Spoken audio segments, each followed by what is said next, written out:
Hey guys, thanks for tuning in for another episode. I am back with the Warden audio plus author notes, and this time camera. Actually, there we go. Camera and my headset hopefully is working properly. I think so. I'm not ill anyway. Well, not as bad as it was. Just to show you, this was what I was having to wear the last time I did the video. Now you can see why I did not want to go on camera. Wasn't the fact of being ill, I just didn't want anybody to see me wearing these. Very nice headset, but I think I'll take a rain check. Right, so I'll start off from where I left off last time. I am using the very original Warden edition because for some reason my kids or partner has stolen the rest of the other new books and the newer editions, and we can't find one to save our lives. Alright, I'll jump straight into this, and here we go. So, on to chapter 3, and this is Wakey Wakey. I remember writing these, they were brilliant chapters, especially writing them at 12 o'clock at midnight. Scared the living hell out of me. Right. And chapter 3, we start again with Alice, as she left off last time, getting her head bashed in her own house by killer clowns. Oh wow, my head hurts. I steadily awake to the sensation of being dragged. Above me are lights. They look like hallway lights from a hospital, except some are broken. Shattered into pieces, some are barely alive with light. Where have these sick clowns taken me? Where are they taking? Wait a moment, where are the clowns? Two black figures are heaving my body across the floor like a sack of spuds. Clad in black, they look like soldiers. What madness is this? Desperately wanting to say something, anything, I decide it's best to keep quiet as they continue to drag my aching body by the legs. I am shocked that I am even alive. Thought for sure that the clown had killed me, but it seems as if they have abducted me to who knows where. Vision blurring from time to time as I try to focus, no doubt due to the awful blows to the head I have received. I begin to look around for any sign that will indicate where they have taken me. They have took me alive, which must mean they want something from me. They can have whatever they want, but my terror increases as I am dragged by a decaying, paint-peeled wall. Written in what looks to be blood in huge letters are, "She is here, she is coming, run." My eyes refuse to focus properly on my new surroundings as the two figures continue dragging me down this incredibly long, windowless corridor. To my left are many rusted metal doors, much like confinement cells. Rusted and quite corroded, they are dark inside. They rattle and bang as the people who hold me captive walk past them. Some of the noises that emanate from deep within those cells sound like chimpanzees going berserk. My eyes continue to sting as if my hay fever has kicked in, so I shut them tightly. My back also aches. For how long these people have dragged me, who could say? The thought of David enters my mind. How could they kill such a gentle soul? I just hope Jamie and Becky are safe. Someone will come for me. I mean, I'm famous, and a person like myself doesn't just up and vanish. The police will realise I was abducted and will no doubt send out search parties. Surely I haven't been taken too far from home. Hey bud, why is this one here getting special treatment? One of the figures dragging me speaks in a young male voice. Shut up. Do you want the governor to feed you to the warden? There are night vision cameras in almost all the rooms around here. And all with sound, you idiot. The other person dragging me is male too. He sounds much older though. You worry too much, bud. They need us more than ever. They have been losing too many men to the bagheads, clowns, and even the warden has peeled off 13 fresh faces this week. I hear bullets don't even work on the warden. They say if you see him, you're as good as dead. Give it a rest. We're here to get paid, and we get to kill whenever and whoever we want. There's nothing better than that. As long as we stay the hell away from the warden and that crazy bitch Elsie stays in confinement, we're good. Our job is Sector 1, the easy sector, nothing else. But, what about the clowns? Did you hear what they did to Jones? They apparently have a leader now. Jones' guts were emptied out and nailed to most of Wing A. It was a bloody mess. Yeah, well, we are not in Sector 2. And so far, no one has made it into Sector 2, so no more contestants have entered. This is why we have some all-stars this time round. long as no one makes it to Sector 2, we only have to deal with the bagheads, the jitters, and on rare occasions, the Warden. But, enough Dave, give it up and shut up. We need to get this old cow to her cell. The two men stopped speaking. From what I can see, they each have guns and heavy protective clothing. They're also wearing gas masks. From the conversation, I understand very little, but with a little look at my surroundings, it does look like a rusted, derelict prison or asylum. There's no buildings like this near my home, so just how far have I been taken? How long have I been out? Suddenly my body stops moving and the two men drop my legs with a thud that hurts the back of my heels. I wince in pain but keep silent. They are opening a huge rusted metal door. It's like something straight out of a nuclear bunker or submarine. They turn the rusty wheel that is stuck to the middle of the vault-like door together before heaving it open with great effort. After they give a huge sigh of relief, they both spin around to look at me. Closing my eyes as fast as I can, I have to hope they think I am still unconscious. Sees my eyes shut in time as one of them picks me up, throwing me over his shoulder. Just briefly I open my eyes slightly, just enough to see a thick line of white powder across the inside doorway. The men seem to act carefully around it as they step over the white line. All I can see as I keep my eyes slightly open is the floor. The man who has slumped me over his shoulder stinks of cigarette smoke and beer, so strongly it makes me want to gag. Thankfully, they don't decide to drag me any further as the floor in this room is made from metal grates that have rusted and corroded as badly as those prison doors I saw. Beneath them are many pipes, some of them steaming up ever so slightly. Overall, this room seems brighter than the corridor I had been escorted through. The men walk across the room before coming to a halt. The man not carrying me seems to be inserting a key into a lock, and with a clank it unlocks before a metallic door is heard opening. Dump the old bitch on the bed, Dave. She best hope she waits before the buzzer goes off, or the bagheads are going to find an easy victim. And if not them, the warden will have another face. The man chuckles as I am flung into the dark room, landed on a thin, crusty mattress. The room is damp and smells of excrement. I remain motionless until the door closes with a metallic clank, and then the two men walk off. Only then do I open my eyes to the ungodly environment I have been placed in. A single bulb dangles from the cracked stone ceiling, giving off tiny flickers, but is enough to see most of the cell I am in. Just like the outside, the floor is metal grates, covered in all manner of insects. Luckily, I'm not too afraid of the insects, but the cockroaches are huge. Besides the black and damp bed riddled with popped springs, there is also a bucket that smells foul and rancid. Someone must have used it long ago, as there are flies still buzzing around. A small metal table accompanied by a metal stool sits under a grimy mirror. Every wall in the cell that I can see is covered in etchings or scratchings. Climbing off the bed, my feet feel every speck of rust in the floor feels like a small jagged blade digging into the soles of my feet. I am still in my pale blue dress, although now it is spotched with dry blood and plenty of dirt. Feeling the back of my head where the climber bashed me repeatedly, and where the intense throbbing pain is coming from, I feel stitches. They feel pretty well done, hopefully by a professional. I struggle to walk across the room as my entire body feels weak, my legs like spaghetti.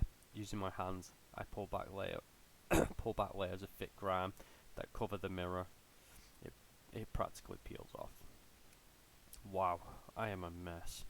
Not only am I filthy, but my eyes are bloodshot and bleeding. Next to each of my eyes are small incisions. Have these people done something to my eyes? Pulling down my eyelids, I inspect them, but can see nothing wrong other than my eyes looking overtired.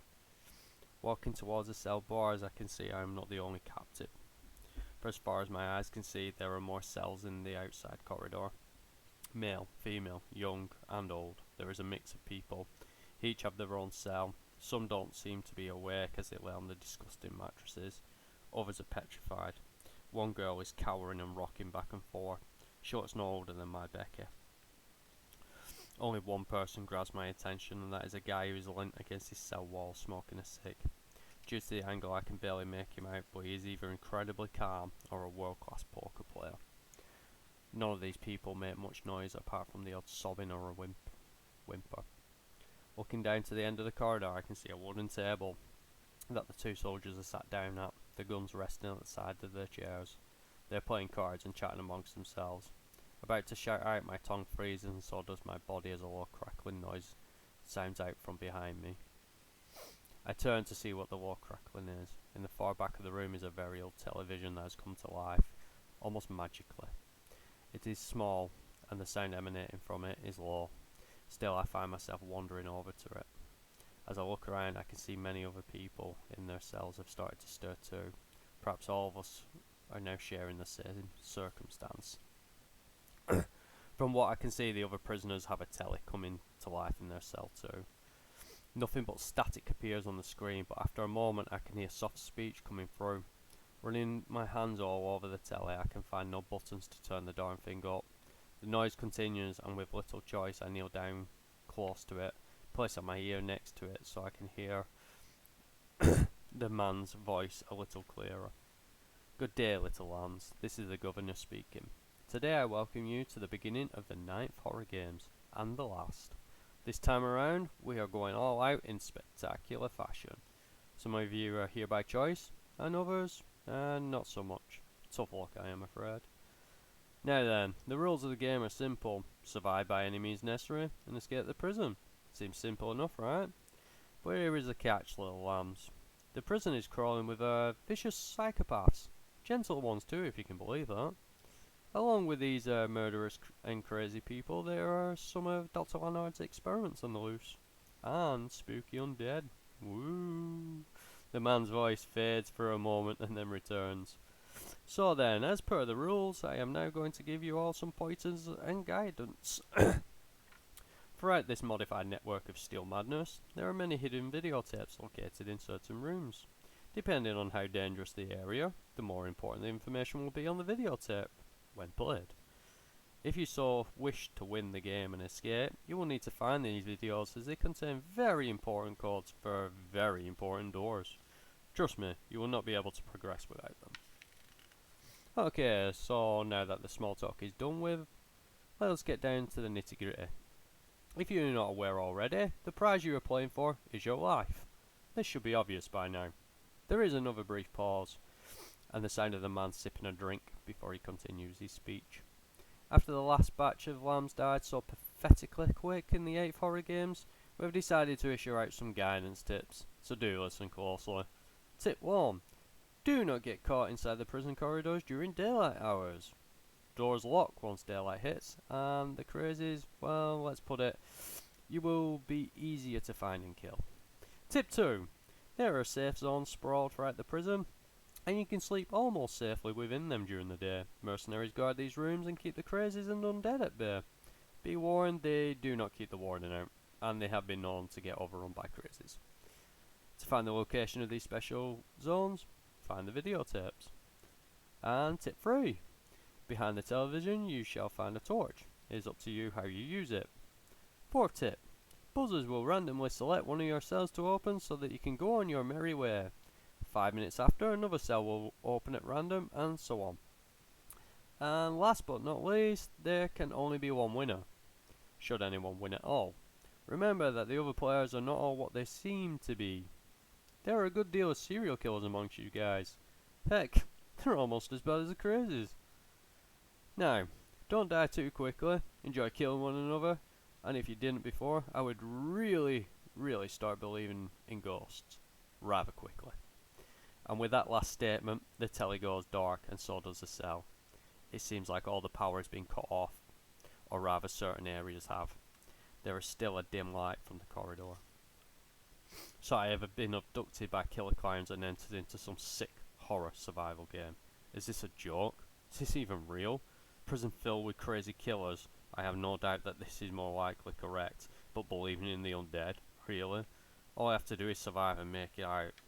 Before I can collect my thoughts together, I hear a radio go off down the corridor.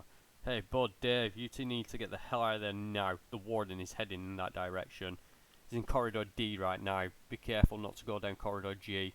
Seems the bagheads are torching some poor sod. The radio crackles out and the two men that had brought me here don't even reply. They bolt out the submarine door. Why are guys with guns worried about this warden? Is he truly that menacing? And now in typical writer fashion, I need fuel. Coffee. Mm. Ah, it's changed quite a lot in the new update. I can definitely tell that. I wrote this about 6 years ago. I think six, yeah, maybe about 6 years ago. My first ever horror story, and I remember having it and just thinking to myself, what the hell would scare me so badly? Because we watch horror a lot in my house. It's like this book. It's somewhat based on truth and untruth. Like, some of the characters are based on people I really know, and I've just twisted and deformed them. Maybe not so much my daughter, she's already twisted. Yeah. Alright. Anyway, I'll get on with the next chapter, and then I'll recap and go through them. And then, if I have time, I will also maybe make another video on my writing style and any tips I can give, really. And on with the next chapter, and we are still with Alice for now. She's still alive somehow as well. Monster with 100 Faces is the next chapter. And here we bring a beast that is very familiar in most horror aspects. Usually a tall guy who is an unstoppable wrecking force. I did decide to make my own and make him pretty much indestructible as well to boot. Right. I can hear a long metallic grinding noise in the nearby distance. It's as if someone is grinding metal against metal roughly. With the two soldiers hightailing in and out of here, I can see that many others are flipping on torchlights as bright beams of light filter through the dark abyss.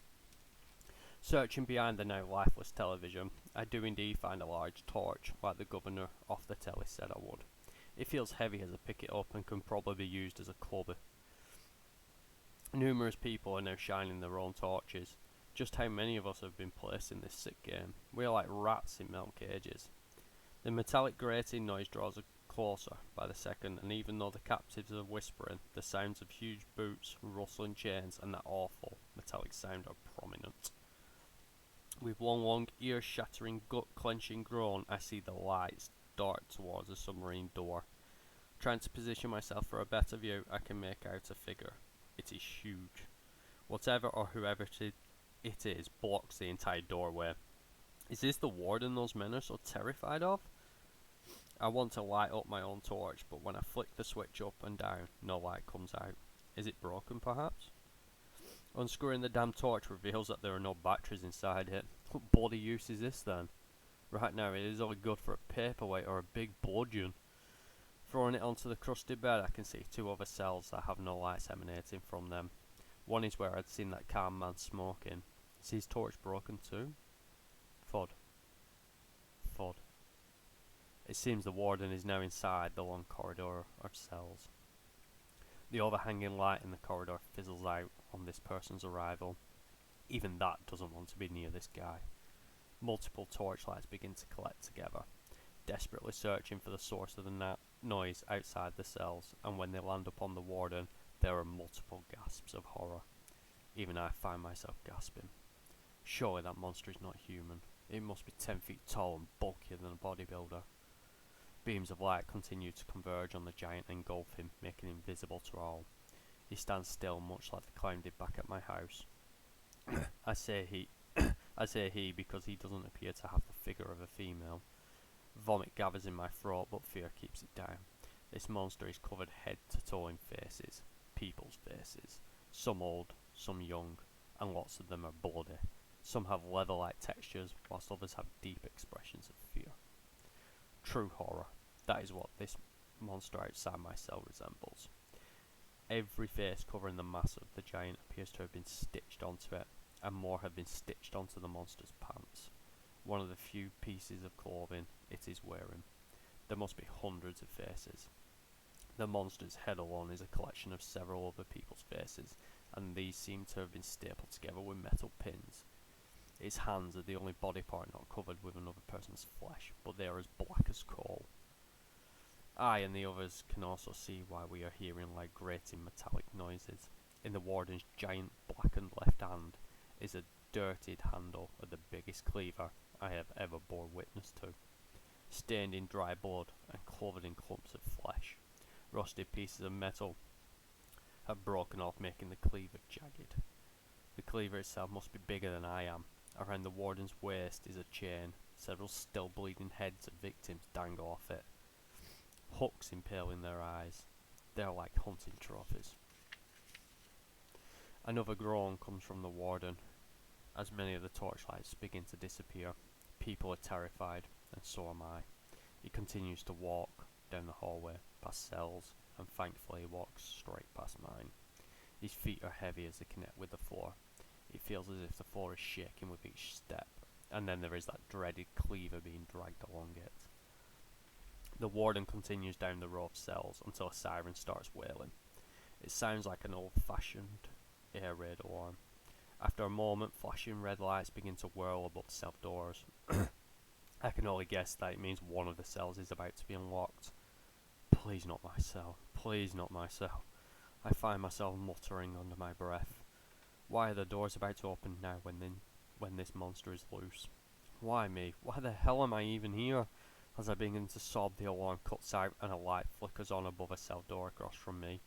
There is no need for torchlights as a spinning red light illuminates the poor person's cell quite well. Along with everyone else, I witness the suited man's cell door flying open.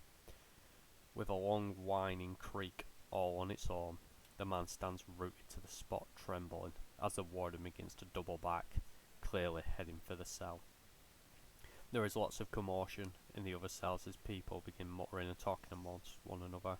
I do not avert my gaze as the quivering man wets himself, body fluids emptying around his muddied office shoes. He is shaking like a leaf as the warden's colossal right hand reaches in and wraps around his head.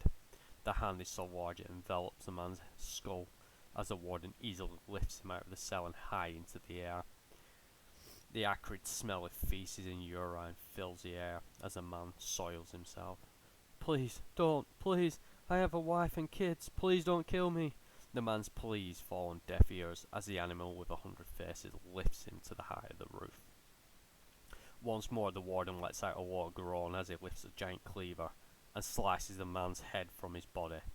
His head remains within the warden's mighty grip as the rest of the body drops to the ground with a thud, a pool of blood quickly forming around it. A noise that can only be described as maniacal laughter comes from the warden's body. Leaving the man's body where it is, the warden grabs a hook off his chain belt and stabs it through the eye of the dead man, then places it back on the chain belt so it dangles around his waist.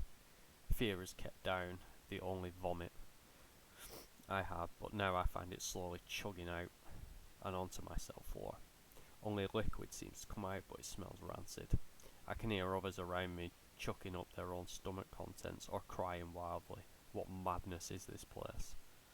The warden begins to take his leave, many of the captives praising the heavens, but he stops right at the doorway. Another set of alarms begin to wail, followed by random cell lights blinking and whirling around in a madness of red. Dear Lord, not again. The warden turns and waits by the door. He's going to kill the next person whose cell door opens. When the air raid siren falls silent, the lights begin to slow down until they come to a complete stop. My worst fears are realised when I notice my own cell is lit up like Santa's grotto, and the cell door creaks open. No, no, no. He's coming for me. That animal is going to chop my head off just like he did to the last inmate of this hellhole. Think, Alice, think, damn you. Fear has me in its grip, and just like the other man, my bodily fluids feel like ejecting themselves. Looking around for anywhere at all to hide, my eyes jump to the bed. Just like a child, I throw myself quickly under it, not worrying about the stench. Covering my mouth, I watch in horror as the warden appears in front of my now open cell. He is looking for me. I can see part of his legs, his bloody boots, and that giant cleaver that could end me in a heartbeat. As the warden steps inside my cell, I begin to wonder how smart he actually is, because even the most stupid person will look under the bed to see if anybody's hiding there. I can see the many tortured faces stitched into his pants. The smell emanating from him is worse than the nearby filth bucket. The warden just stands there, breathing heavily out the side of my bed, blood still dripping down from the flesh-severed head. I need to move now.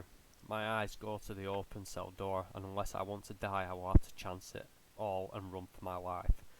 Scrambling out from under the bed just in time as the bed is torn away from the wall, I hurry to my feet and make a mad dash out of the cell. There is a loud swish, followed by the thunderous clang of metal hitting metal.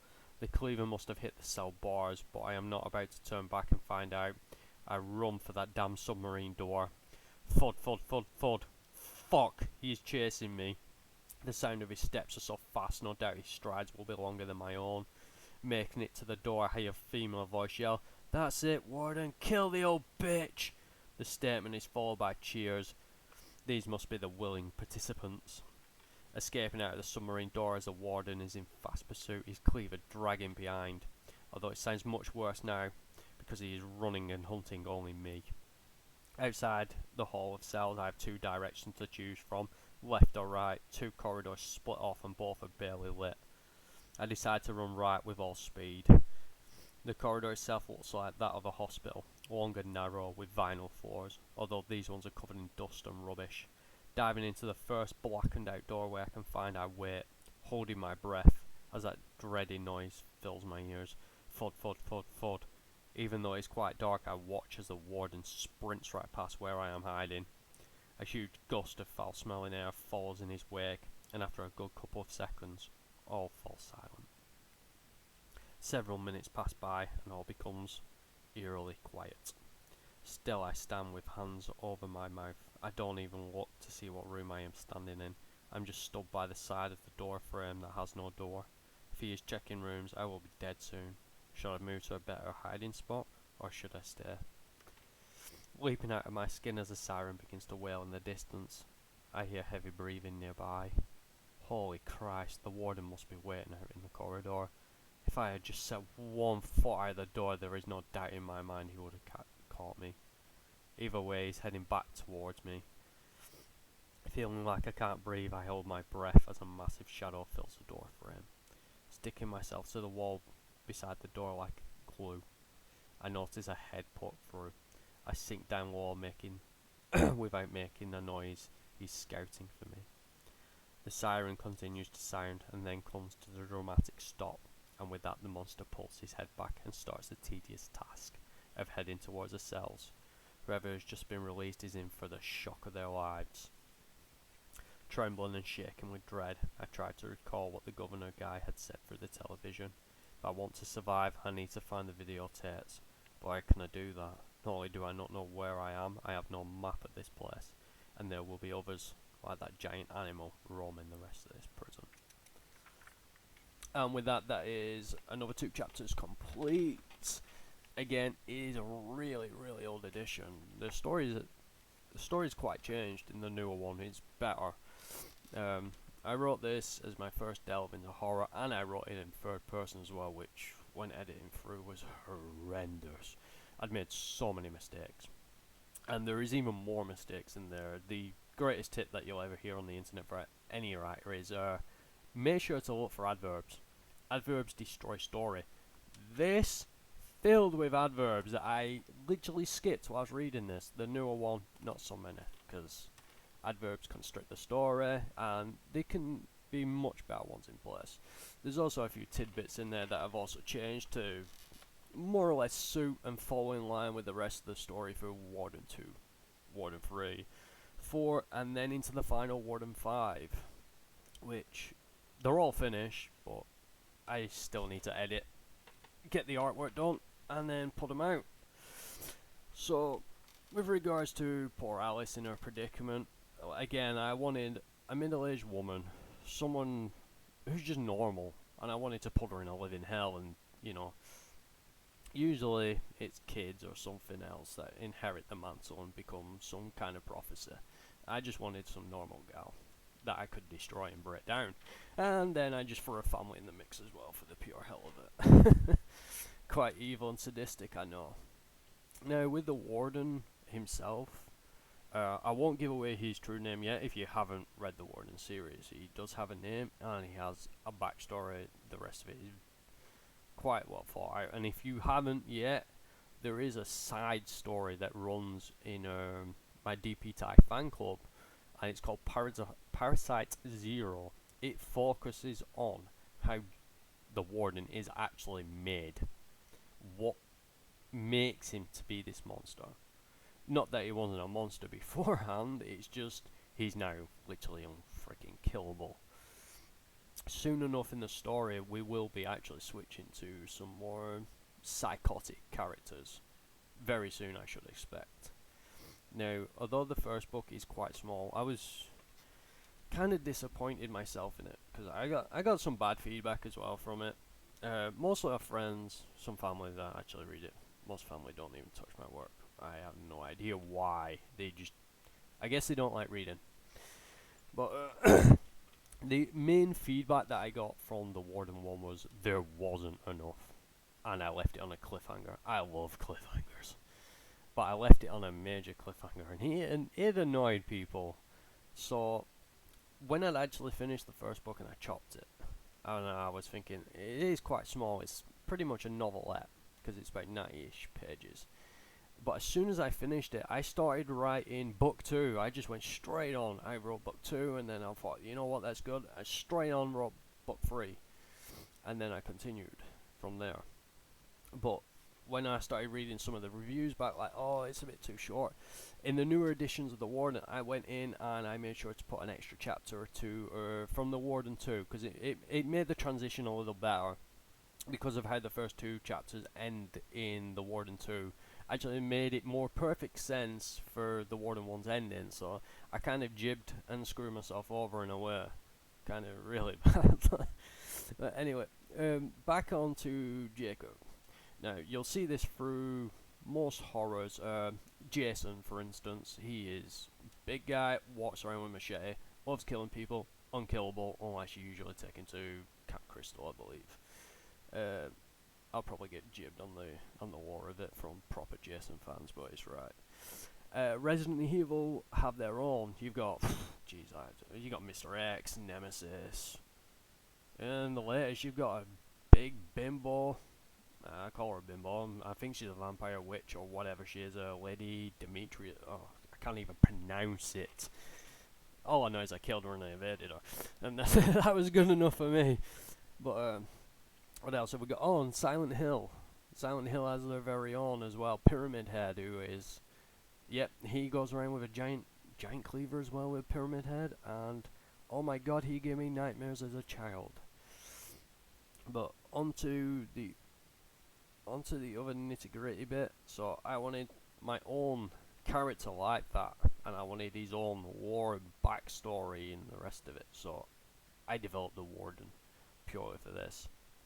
Now, he comes and he goes. He is just a whirlwind of terror and destruction. Whatever's in his path, he hunts out to destroy, pretty much. And that's how I wanted him. But although you never get in his head, you never get in his mind, you'll never see his point of his story because his mind he's gone. That might be a spoil, but his mind is gone. It's just violence and endless of that. There is no mind in there that's thinking other than kill, kill, kill, kill, face, face, face. He's obsessed with faces. Now then, there was something else I wanted to touch on, and what was it? Nope, I cannot remember for the life of me, so I guess I'll stop this one here. And I am going to try and do a video on writing styles, writing tips and stuff. I actually have this right here. This is, usually you'll see a lot of writers with a lot of binders, but never of them really full. I like to completely and utterly fill mine. Like really, really fill mine. I have hundreds and hundreds of binders and hundreds of stories completed. Just very little of them out and very little of them published. Once again, thank you guys for tuning in. Hopefully this has been a much better video. Hopefully. Please like, subscribe, and I will catch you in the next one. And for future reference, I will be doing gaming as well. Maybe horror games or MMOs. Something in my downtime when I am not working my ass off like a dog. Because believe me, I work 2 jobs, 7 days a week. My missus is the same. It is horrendously hell. Anyway, thank you for tuning in, and until next time, which will be Monday for the next Warden. and maybe Monday for another writing set. We'll see. Thank you.